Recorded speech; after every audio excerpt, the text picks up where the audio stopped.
What is up, NFL fans, and welcome in to the Legit Football NFL podcast. I'm your host, Kevin Phillip Fox, and I am here with my partner from down under, Mr. Adrian Rovito. Let's waste no time bringing the handsome devil, Adrian, in himself. Adrian, how are you today, my friend? I'm doing well, man. I'm doing well. If you're not watching on the YouTube right now, you should be, because you should see the contrast of suave between Kevin and I. It's never been further. I've never been further below the scale. It's actually take it easy. I got my hair in a high bun with the coming down on the sides. I'm coming straight from set. Actor life. But the boys were patient with me. The listeners were patient with me, and I love you all for that. I love you all dearly. But we're here to go, and you know what? I'll tell you what. We do have a hard out today at 3:30, because Mr. Adrian is Mr. Busy over there. Mr. Australia has got. So I'm cutting it on the one end. He's cutting it on the other end. But you know what that means for the true NFL fans? For the people who aren't here for the banter, let's be real. They're all here for the banter. But for the people who aren't here for the banter, this episode is for you. Okay, this is going to be a tight episode.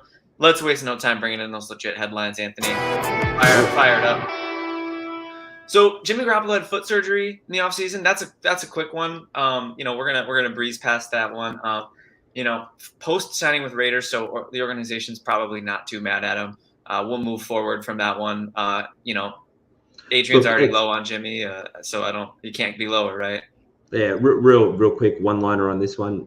I'm just starting the clock on Garoppolo. If he is still playing by week 6, I'll admit that I'm wrong, but dude's not a starter. You're gonna have to Twitter DM me with some terms of a bet there. I'm gonna take that. I'm gonna take that action. And then also I will say really quick, I'm also starting to think that surgeries are just like part of it now. I think everyone's gonna get cleanup surgeries every year. It doesn't really pique my interest anymore. I don't typically find it to be that big of a deal in today's NFL. Cleanup surgeries are just part of the game. So, what's up, Armand, the GOAT, Adrian. He did that thing. So when I get an email and people misspell my name like that, I get like unnecessarily fired up. I'm like, I'm not a drain. My name is Adrian. You are so good. A-Drain. That's your new nickname. Instead of like A-Train or A-Chain, you're Train.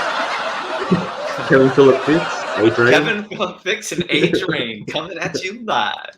Armand, do one for Anthony now and Money Mac, so we can have just a fun roster of typoed names. We're going to move on to the Falcons OTAs. That's our second legit headline. Desmond Ridder struggling with accuracy.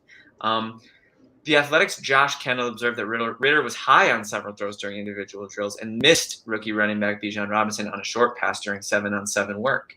Kendall wrote that some level of concern about Ridder's lack of accuracy is justified. Ridder completed 63.5% of his passes for 708 yards, 2 touchdowns, and no picks across 4 games. So solid touchdown to interception ratio, but maybe not necessarily a honey for Anthony is the that's funny. Adrian's coming in with a honey. So a solid touchdown to interception ratio, but not a per game touchdown number. So, that's not something that I'm super excited about. His completion rate ranked 26th among quarterbacks with more than 100 passing attempts.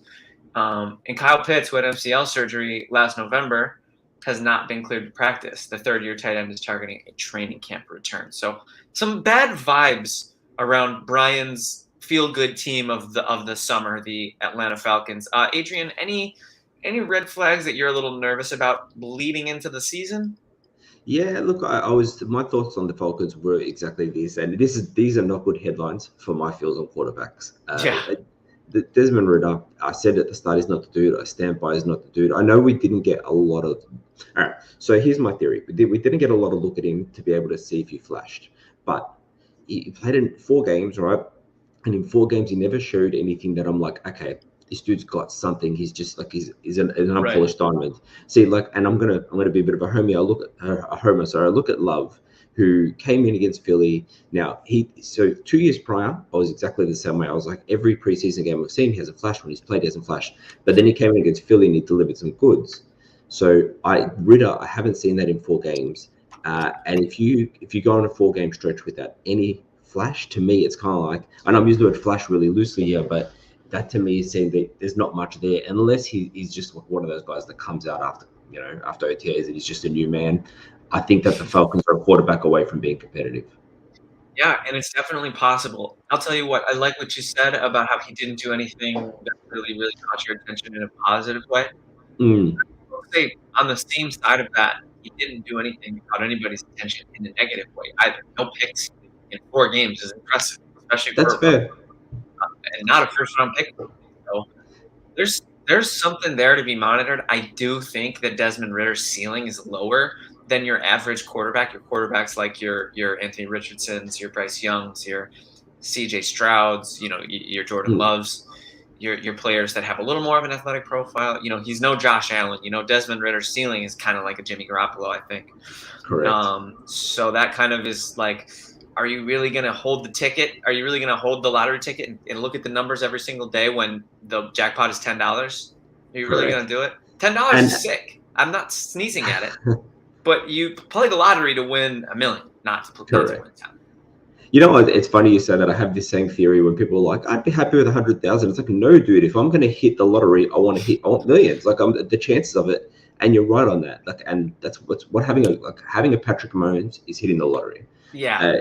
And I just don't think and they've got such a good supporting cast, so he's got everything around him really to be successful here. So what I will say for the Falcons, it might be a tough year for you because I feel like it might be like the Jets of last year where the quarterback's the only thing holding you back, but you're a year away from being competitive.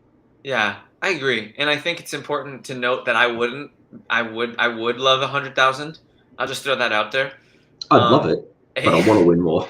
Yeah, no, definitely. I have a similar philosophy with DFS. I love placing small props that have big payouts. I do it all the time because if I'm going to hit, I want to hit. I mean, the $10, $20 that I'm losing at a time, it's not gonna bankrupt me. But if I do hit, then it will give me a nice little week. I could take the lady to Olive Garden with that kind of money. You know what I'm saying? I'm trying to bread. I get it. Yeah, you see what I'm saying? I'm trying to hit that soup and salad. So, anyways, that's a good place to wrap up. I mean, as far as I'm concerned with Ritter, you're kind of holding out hope for a low ceiling asset. So hopefully that works out for them. But they are a quarterback away. We need to see them maybe around the corner, maybe make a big trade at the deadline. We'll see. Next legit headline: at the Cowboys OTAs, running back Deuce Vaughn is wowing. And wide receiver Michael Gallup is looking healthy. Vaughn made the play of the day, a 45-yard sliding catch with a defensive back draped over him like a tablecloth. I absolutely love that wording. This whoever wrote that that's slick. He's slick. The Cowboys selected Vaughn in the 6th round out of Kansas State. The 5'5", 179-pounder led the FBS with 1,936 all-purpose yards, with 1,558 of those rushing, 379 receiving, over 14 starts last season. He also scored 12 touchdowns. Former NFL MVP LaDainian Tomlinson recently compared Vaughn to Darren Sproles, stating, "I think this could be a matchup nightmare out of the backfield. There's no way you're going to stop him one-on-one from running option routes." Vaughn is competing for the number 2 running back role behind Tony Pollard. If he wins it, he may see significant action as a rookie. We know Dallas is no stranger to, a dual threat backfield. Patrick Walker of Cowboys.com wrote that Gallup looks eerily back to form to begin OTAs. There's a noticeable spring in his step that was absent in 2022 as he returned from a torn ACL. Gallup only averaged 2.8 receptions per game and 30.3 yards per game in 2022. Adrian, what's jumping out to you about this write-up? Look, we knew the Cowboys needed another running back, and I've always been a big Tony Pollard guy, and I've always been low on Zeke, except for his rookie first couple of years, right? So they needed a second back. I'm surprised they addressed it so late, but you know what? That's the thing with running backs. Their value's already lower than it should be, like unfairly low. Absolutely. But then you get people like Pacheco drafted 7th round. This guy drafted 6th round if he hits. Like these stories come up all the time. And I'm trying to think back, and there's been so many where they've been late round drafts and they just come in and light it up. So I'm glad they've got someone. I think they need a second back. I don't want to see Tony Pollard injured because I really like him. He's exciting to watch. Yeah, he's a fun one. So and I really didn't want to see Zeke back on the Cowboys. Yeah, so far so good on that front, right? Knock on wood. As far as if you're like the Cowboys, as far as if you're like, a Cowboys fan or a Tony Pollard dynasty fantasy owner, Zeke is he's not a ticking time bomb. Like he'll do okay. He'll vulture his touchdowns. He'll get his short yardage work, but his career, you have to think he's on his last legs. No pun intended. So I'm looking for Zeke to figure out where he belongs and what kind of role he should step into. But yeah, I think we can all agree it's better for Pollard and Vaughn if Zeke is not on the Cowboys. As far as Deuce Vaughn goes, I don't know if you've seen, but I believe there's a clip circulating from draft night where I believe he's the son of a scout on the Cowboys, and I believe there was this extremely emotional moment where he got to put the call in, or he got to break the news to his son that he's going to be a Cowboy, and it's just a beautiful thing. And Deuce Vaughn, he earned it. I mean, he obviously has proven on the field. Look at the stuff he's accomplished. He's earned every last drop of what he's going to get. But it was a really beautiful moment that there was a family tie in there. I do remember that, and I didn't know it was Deuce Vaughn. That's really cool. I believe so. Yeah, if I recall correctly. It was really cool, actually. I do remember that there was a few little minor voices about nepotism, but like for the most part, people were like, look, it's a happy coincidence, but yeah, he's earned it. Joey Porter Jr. is the same thing. Joey Porter Jr. He's a stud. He's getting drafted regardless. It's nice that it's a nice story that there's a family tie, but yeah, at the end of the day, these guys, they earn their spots. Nobody's questioning that. Sure. Jerry Jones ain't picking a guy because your scout is his dad. You know what I mean? Like, right. Him. Yeah, right. Exactly. But no, I'm stoked for the Cowboys. I definitely think if Deuce Vaughn is who we think he is and he has a role in this offense, I only think that can be a good thing for the team. As far as Tony Pollard, as far as fantasy goes, I don't think it's going to hurt him too bad. I mean, Tony Pollard was sharing touchdowns with Zeke last year. He was sharing some short yardage work with Zeke last year. So if Tony Pollard, parts ways with a chunk of the whole pie, I still think Tony Pollard's pie is going to be as big as it was last year. I'm inclined to believe, right? I still think bigger. Like, I mean, really, you would call Zeke the RB1 of the Cowboys last year. Even though like Pollard got a lot more action each year, it's kind of increasing, but he's really, I feel like he suffered at the hands of Ezekiel Elliott's branding. So yeah, for me, that's fair. Elliott was like that dude. When him and Dak Prescott came in, they've set these rookie records, and so like and Jerry Jones loves Ezekiel Elliott, still does. Right. He even talks about, they talked about bringing him back. So I think you're right. Tony Pollard won't suffer at it. Yeah, I think we're all hoping that they don't bring him back. Nothing against Zeke. I just think too many cooks. We've been talking about that a lot, and that's going to be a big theme of today's main topic. Just to wrap things up on the Tony Pollard front, he's a stud. I definitely hope Deuce Vaughn finds himself in a role because I like the talent, I like the player. I love the Sproles comparison. That's so exciting. Darren Sproles was so fun to watch. And Michael Gallup being healthy, watch out, man. If Michael Gallup's a fraction of what he was before, Dallas is scary. I mean, CeeDee Lamb is, the truth. Everybody loves CeeDee Lamb. I think the Cowboys, they did trade for Brandon Cooks. So if Brandon Cooks is who Brandon Cooks has been, Cowboys could be a scary offense. That's going to be a tough offense to stop. Yeah, they only need him. Look, I mean, Michael Gallup, we're a few years removed from him really producing. But if he's back to form, look, even if he doesn't, I looked up his stats. Sort of last couple of years, been 400 plus yards. When you're in the wide receiver 3 position, that's okay. If Brandon Cooks puts up his 1,000, CD puts up, and then you've got some dynamic backs there. It's a good offense. Some nice little tight end action going on. I think Ferguson, Hendershot. I think they might have drafted somebody. Did they draft Schoonmaker? Yeah. There's a lot of mouths to feed on that offense. I'm looking forward to watching them play this year. But I think we're ready for the next legit headline. You feel good about that, Adrian? Let's do it. All right, let's keep it moving. Lions OTAs. Ooh, running back David Montgomery hurts leg. Linebacker Jack Campbell getting first team reps. Montgomery, who signed with the Lions in March, left practice early after injuring his leg. The 25-year-old walked off the field with a trainer. David Montgomery missed 4 games in 2021 with a knee injury and 1 game last season with an ankle issue. RB1. First-round rookie running back Jahmyr Gibbs impressed reporters with his explosive ability. Mike O'Hara of Lions.com wrote he can cut back at full speed without slowing down, and he caught passes out of the backfield without breaking stride. Now, as for Jack Campbell, he's the Lions' other first-round pick, and he worked with both the first and second-team linebacker units. On a play during the 7-on-7 period, Jack Campbell, who was 6'5" and 250, ran stride for stride down the sideline with running back Jamar Jefferson, who's 5'10" and 212, for around 50 yards. Campbell totaled 125 tackles, 5.5 tackles for loss, and 2 picks for the Iowa Hawkeyes in 2022. He won the Dick Butkus Award, the nation's top linebacker, the William V. Campbell Award, the academic Heisman, and the Big Ten Defensive Player of the Year, Big Ten Linebacker of the Year, and was named first team AP All-American. Now, if I hadn't known better with those accolades, I would have thought Anthony wrote that, but it's all true. I mean, and you guys know I love Jack Campbell. So I'll start with the Campbell front, if you're cool with that, Adrian. Let's do it. I am so happy he's with Dan Campbell. I can't imagine a better fit, except for maybe Sean McDermott.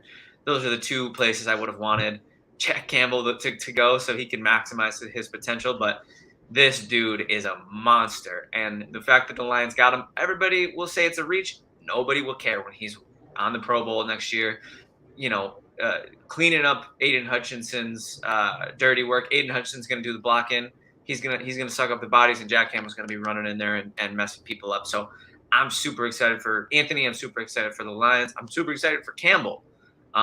Adrian, thoughts on Jack Campbell and his hot start in camp? Look, good on him, man. And you're right. No, nothing silences hate like success. So, yeah. If Campbell comes in and delivers the way he's delivering, I'm always conscious. Look, I was going to make this point at the last headline. I'm always conscious of OTA reporting. If you remember, if I could take you back a year ago, Allen Robinson was OTA darling. Yeah. Year before that, Jamar Chase wasn't the dude. He's not picking up the offense. They thought he forgot how to catch. Remember that? Dude, good call. Yeah. So it's hard sometimes to, but that said, there's some OTAs that come through. So with these things, you want to report on something. It really truly is the off season. You're looking for something to hold on to for these reporters. So I hope that what he's doing here translates. It's good. What is a good sign is he's getting the first team reps. So that means that they want to start him. And if he's delivering and if he stays in that position, then get it, Jack Campbell. Go get your bag, man. Yeah, literally. My thing when it comes to the OTAs, I appreciate you bringing that up.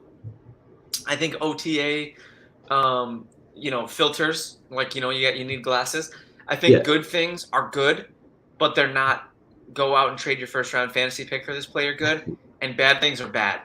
If you can't turn heads in OTAs, that's probably not a great sign. But like you said about Jamar Chase, it didn't end up mattering, and everything needs not just a grain of salt, but maybe a shaker of salt. Jamar Chase is probably the exception, not the rule. Let's be fair here. There's not many people that get that many bad reviews and then come out and just light the league on fire like he's done. Yeah, you definitely don't want bad publicity, bad press during the OTAs. It's definitely not a good sign, but it's okay. These guys are working through it. Training camp is there's a little bit more steam, but I'm still saying instead of maybe a shaker of salt, maybe like a packet of salt. Yeah. And then when you get to single serve preseason, single serve packet. When you get to preseason and the time between training camp and NFL kickoff, that's when you can remove that and just have a grain of salt. But in the meantime, so that's how I feel about Jack Campbell. As far as David Montgomery goes, that's really unfortunate because he was kind of looking like he was going to be behind the 8-ball in the Jahmyr Gibbs sweepstakes for who's going to start for the Lions. I think most people have chalked Gibbs because he was such a high draft investment. And I think his athleticism and his pass catching profile really looks like it would fit in well with the Lions offense. But they did invest a significant amount of capital in David Montgomery, and I don't think he's a slouch. I don't think he's intended to be swept aside. So it's definitely not going to help his case to get more involved by not being there. These are meaningful reps to, sort of get things rolling. So I'm a little nervous about that for Montgomery.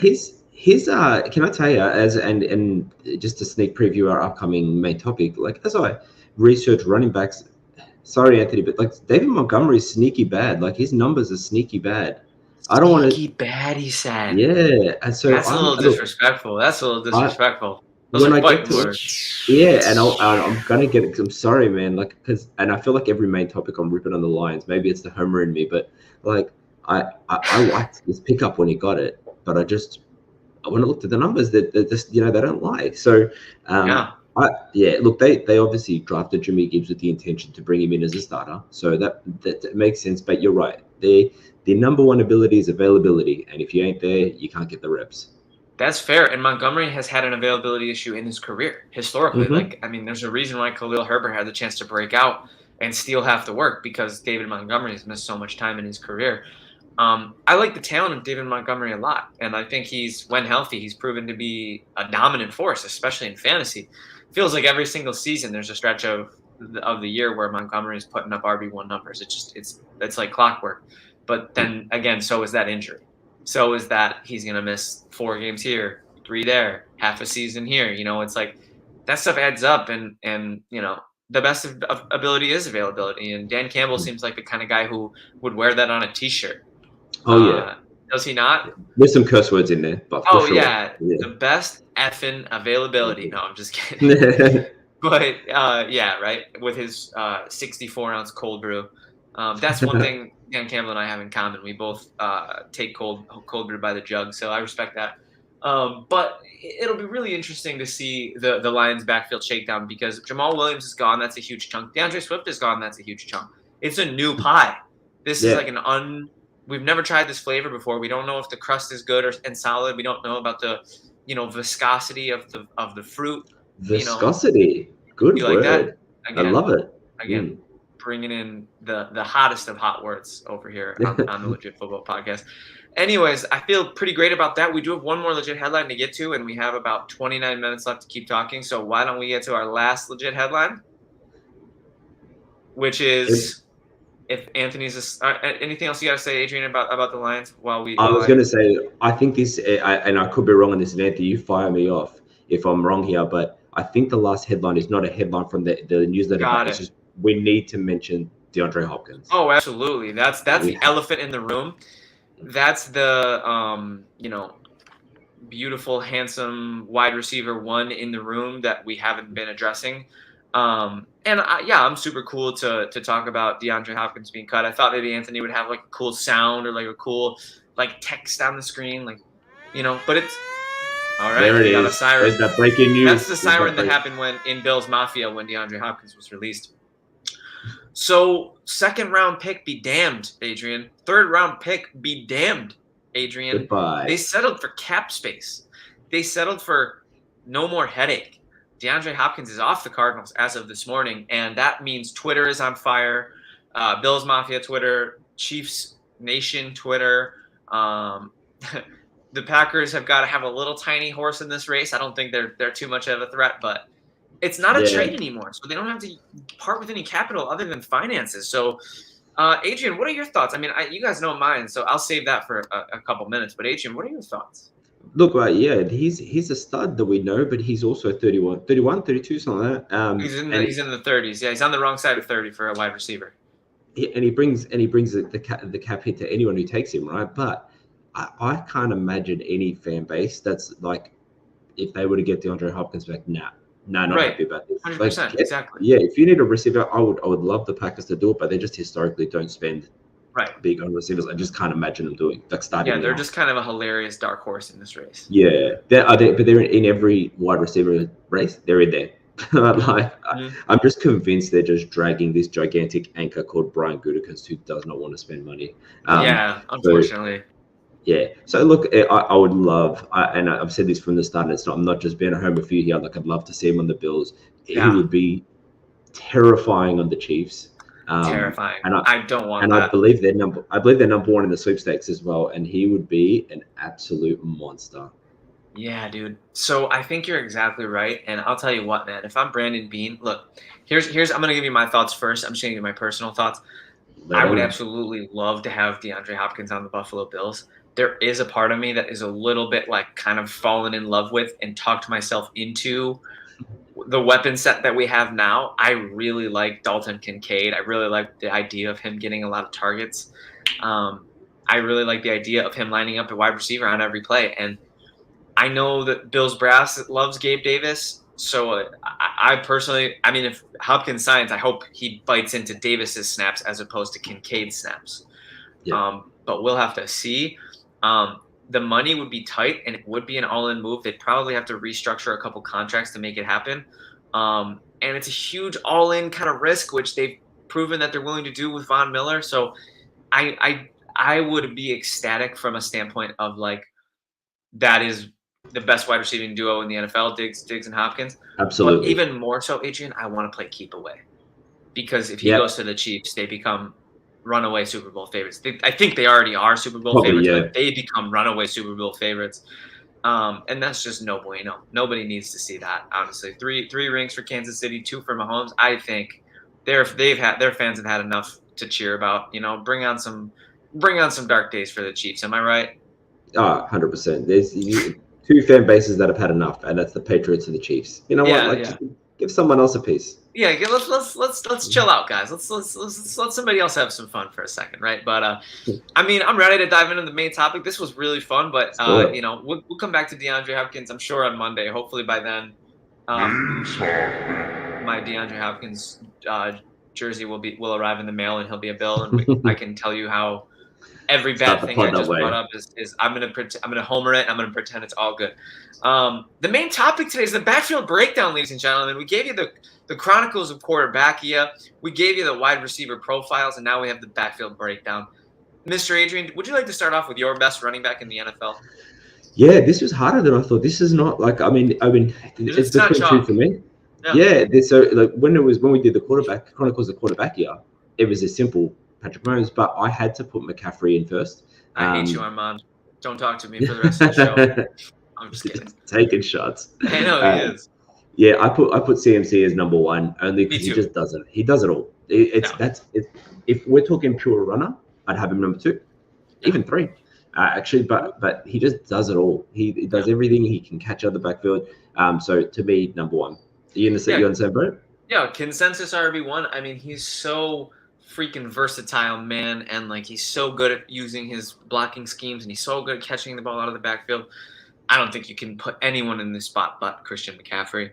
RB2, Adrian, do you want to see how chalky we can get? You want to keep it moving? We'll try to stay on the same page.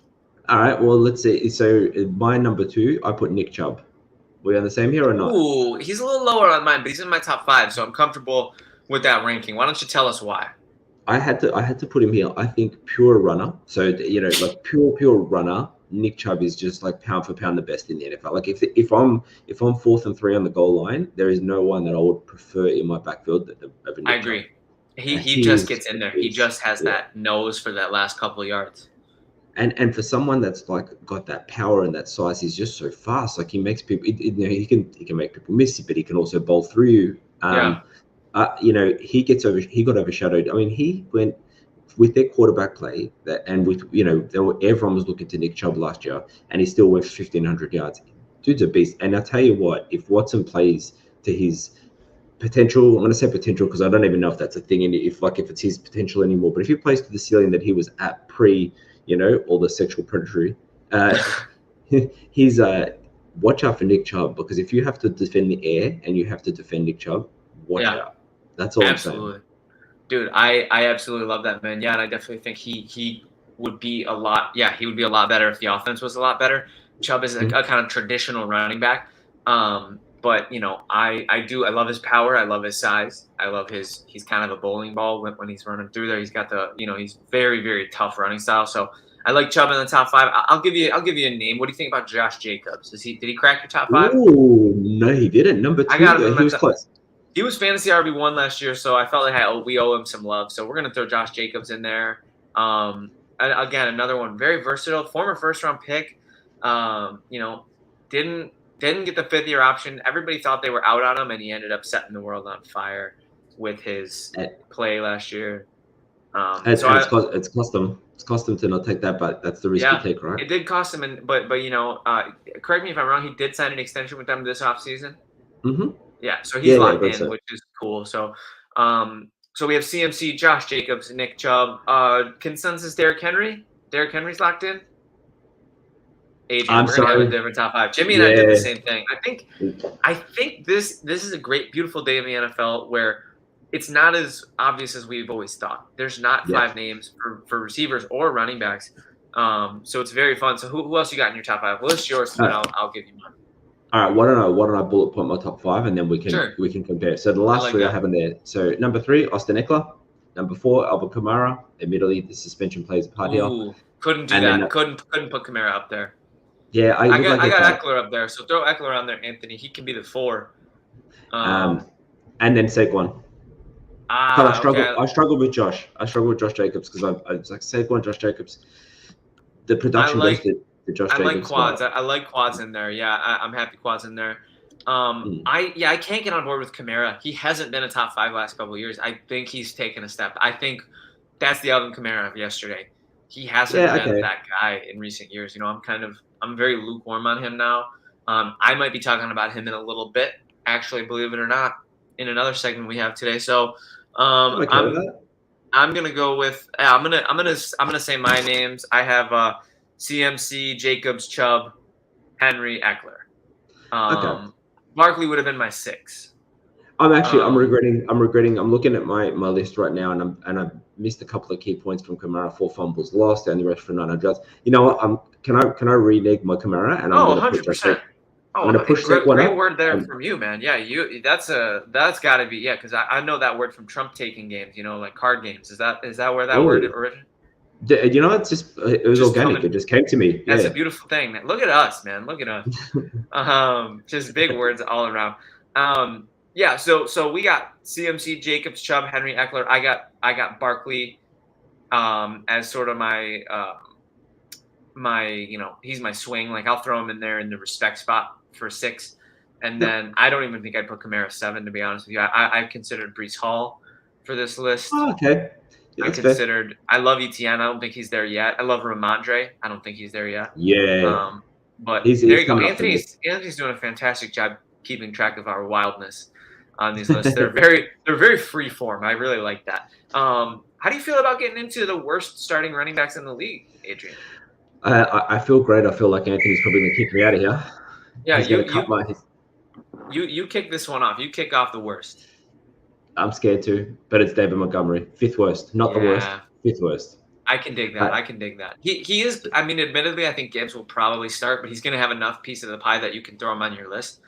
Yeah. And I respect it. I'm not gonna poo that. I'll put you my reason why. So just for a bit of clarity, I actually think he's a fantastic running back too. So at the moment, the Lions depth chart lists him as RB1, but realistically, Gibbs is number 1 and Montgomery's number 2. You're in a great spot, but 4 yards per carry, 4 yards per carry average.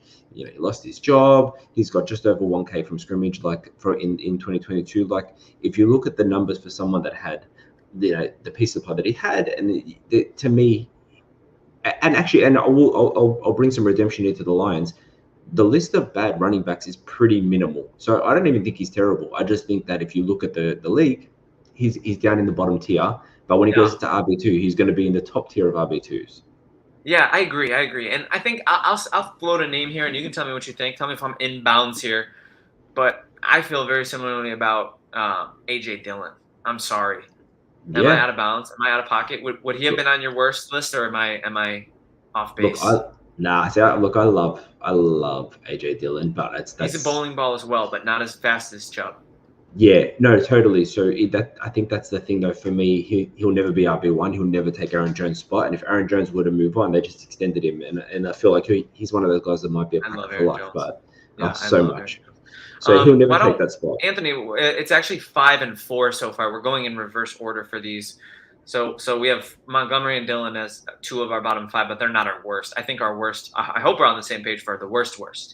I feel like we might be, but we'll have to see. Who's next on your list, Adrian? So next I had, and again, this is tough because I don't hate this guy. When I was going for the worst, there really isn't a lot of terrible ones, but I put James Conner. Oh, you know what? I'm okay with his name on this list. I would have him more like honorable mention bad, just because I still think he can be great. I mean, he's proven that he's got, running backs is tough because, there's every team's got to have at least one that is like a RB1, like sort of like a workload. Every team has to have an RB that is like the most used RB on their team, which means they'll inherently have standalone value in fantasy. They'll inherently pick up 3 yards of play at worst. I mean, if it's less than 3, then they're definitely horrible. But so it's a difficult list to make. But I'm comfortable putting Conner on the lower tier of starting running backs in the NFL right now. I think running backs suffer from their environment and scheme a lot more than some other positions. And he was in an air raid scheme. He doesn't he was behind a pretty terrible line. So I agree with you. He's shown he's been good. But if I'm looking at who I would run on my team right now, he's 4th from the bottom. Oh, dude. And you know what? I just realized something. I omitted a name. We didn't talk about Jonathan Taylor at best. That was a mistake. Yeah, Jonathan Taylor yeah. he wasn't in either of our top 5, but he deserves an asterisk because he got injured, and it's not fair to take somebody off a list due to injury, just for the record. I think he's coming back in a big way. I agree with you 100%. Yeah, I think Jonathan Taylor is like from the name. He's a best in waiting. We totally omitted that. I just was coming across. I was just doing some extra research right now, and that was kind of blasphemous on our part. So apologize to the legit football listeners who missed this addendum. This is the Jonathan Taylor addendum. How about a little Dalvin Cook action here? Ooh, he's losing. I think he's losing the spark, man. I think he's losing the spark. I'm comfortable throwing him in there. Make sure you put D Cook, Anthony, or Senior Cook, because I don't think either of us would have James Cook in the worst. No.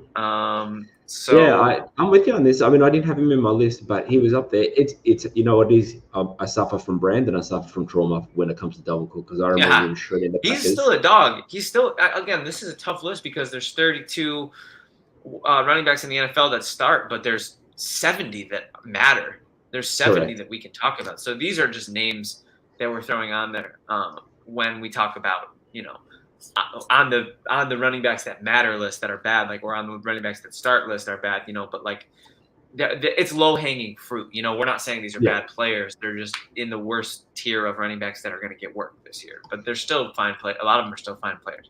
Dalvin's just on the next. He's over the hill, I think, personally. That's fair. It's a fair take. Like I said, for me, sometimes it's a bit of trauma, a bit of PTSD. Oh, 100%. I don't blame you for that. Why don't you give me your last couple names on your worst list? All right. So again, I'll dot put him. So I had third last. I had Antonio Gibson. And to be fair, he lost his job. Is he listed ahead of Robinson right now? No, that's what I was gonna say. He lost it to Robinson, and that was kind of my point. It's like you were RB1, you lost it by the shot. Like, I see. Respectfully. That's fair. So I put second to last Rashad White. It's rough. He's a rookie. Look, I think he's gonna prove something this year. I don't like his inclusion on this list. Yeah. Look, I felt bad about it. I felt bad. And now that you've brought up Double Cook, maybe I should have bumped him because he's a rookie. But he lost 3 fumbles, 3.7. There's still one more name that I'm excited to say because I feel like we're missing. You're missing. You have a glaring omission, my friend. Anthony, that's Gibson. I've got one more name. Not Robinson. We like Gibson. Or we like Robinson. It's Gibson on the list that you meant, right? My last name. Yes. Yeah, I hope this is the same name as mine. Yeah, I forgot that you had one more. Cam Akers. Oh, I wasn't going that direction, but I considered Akers, and I combined them. I considered Akers and Dobbins because of the injuries. Oh, okay. Yeah. I just think the injury has them, but I actually left them both off my top 5 because I think Deontay Foreman is the starting running back right now in Chicago, and I think he's objectively worse than all of them. As in the worst of the worst. Well, he's also got the Achilles, and he's proven to be a fine between the tackles runner, but he has such a lack of versatility. I considered him over David Montgomery as 5th worst, so we're not wildly off the mark here. But to me, I just thought Cam Akers was besides his rookie year, has been non-existent. He's It's just so fun making these worst lists because they're so subjective and they're so random. It's like positions that aren't quarterback have so much flexibility because as long as they're getting work, as long as they're viable, like they're listed on the team's depth chart, like in the top 3, they're fair game for this list, and it can get real crazy. But I think that's a good place to wrap up. Worst, and we'll move on. Last but not least, we have hot seat and breakout. I'll start with my hot seat my breakout running backs because I'm going to start with freaking Baby Cook, man. I love this guy. I think he's definitely going to break out this year in a big way. Singletary's out the paint. They're talking about Josh Allen not running. They do that every year. I'm starting to not believe them. But the weaponry on the Bills' offense, the amount of openness that I think he's going to have to operate and be the guy. They didn't make any major offseason investments at the running back position other than maybe Damian Harris. But even then, they gave him basically a minimum deal, and he's probably going to be the goal line guy. But I think Baby Cook is set for a huge passing workload. What do you think? Do you have him on your breakout list? He's not on my list, but I agree with you 100%. So I only got a couple of people on my list, and some are weird ones, but I'll get to them in a sec. But I think that's a good pick. I think Baby Cook's definitely he's got it all. He's got the distractions from every other part of the offense. He's got the vision. He's got the line. He's got the skills. And he's got and to be honest, like I said, scheme. He's got everything he needs to succeed at the moment. I agree with the Bills. Yeah. My first one, this one I think is going to be. He broke out a little bit last year, but he was overshadowed by how terrible they were, and that's Dameon Pierce on the Texans. He got some serious love at the start of last year. Oh yeah, I like Dameon Pierce. That's a good pick. And that I said it a couple of times talking about line, but they've shored up the line a little bit. They've got a new coach, new scheme, and they've got a new quarterback. So they've hopefully got something through the air. So you've got to defend both. But I think he's really going to, he came out and he was doing really, really well, Dameon Pierce, and people loved him. The Texans love him. So I think he's going to be, I think he's a breakout candidate this year. I'm not saying 100, but he's a candidate. I like that. I think that's a really solid pick. I'm going to say Miles Sanders. Give me all the Miles Sanders smoke that I can have. I love him. You and I disagree on this. Oh, I love Miles Sanders. I love the talent. I love the opportunity. I think he could break out in a major way this upcoming season. He's going to be Bryce Young's safety blanket. They want to use him as a receiving threat. We've been over that. We covered that on the show. So look out for Miles Sanders, man. Miles Sanders to the moon for me. I think you and I we're in lockstep in a lot of stuff, which is why this works. But where we do disagree, it's Jimmy G, it's Miles Sanders, and probably Baker Mayfield on my end. I agree. That's a good three. I mean, that's a small list for people who do an hour show together weekly. So I'll live with that. This is not a breakout as in that he's terrible, and we've talked about him, so I won't talk much. But I think Tony Pollard's going to come out in a big way this year without Elliott around. So that's fair. We don't need. Look, he's already in a Pro Bowl. We don't need to talk about him hugely because we have, but he'll be big. And you talked about him, and I think he's cracking the top 5. Ramondre Stevenson, he does it all, man. He really does it all. And he was in an offense, just in a terrible offense with a bad quarterback. I'm not going to say a bad quarterback. Still did everything he could. Still did everything he could. And he still delivered the goods. You put him in a good offense. Bill O'Brien's there. Like, I feel like he's going to be looked at as I would say top 3. I hope not, because I hate the Patriots. Yeah, I hate the Patriots too, but I would love to see, because I have Ramondre in Dynasty. I did package Ramondre Plus to go out and get Saquon Barkley, which feels like an upgrade. But I love the pick of Ramondre in the top 5. I in the breakout section. I think that's a great pick.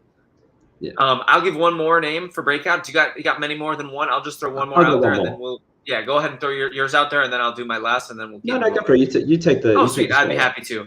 I'm gonna say, my next breakout running back. Oh wow, I just had it, and then I closed it, and then the name escaped my brain. My next breakout running back is Travis Etienne.